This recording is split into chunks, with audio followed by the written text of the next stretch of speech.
Hey guys, అందరూ BTech అయిపోయాక higher studies చేద్దామా, జాబ్ చేద్దామా, లేదంటే బిజినెస్ చేద్దామా అనుకుంటారు.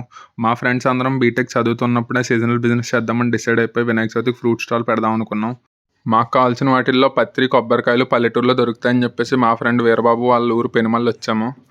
సో మా వాళ్ళు అందరూ పల్లెటూరులో పుట్టి పెరిగారనమాట. మనకి ఇదే కొత్త, పొలాల్లో అది నడవలేదు. సో ఎలాగా పల్లెటూరు వచ్చాం కదా అని చెప్పేసి మంచిగా పొలాల్లో ఫోటోలు అయితే తీసుకున్నాం అనమాట. వెళ్ళిన పని ముగించుకుని వచ్చేద్దాం అనుకుంటే అక్కడ ఆ రోజు ఫుల్ వాన పడింది.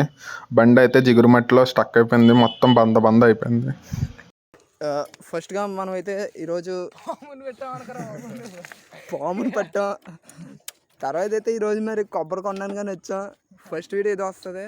మా బిజినెస్ జర్నీలో డే 1 అయితే ఇలా ముగిసింది. సో మేము మొత్తం ఎంత ఇన్వెస్ట్ చేసాం, ప్రాఫిట్స్ వచ్చాయో లాస్ వచ్చిందని తెలియాలంటే నెక్స్ట్ పార్ట్స్ చూసేయండి.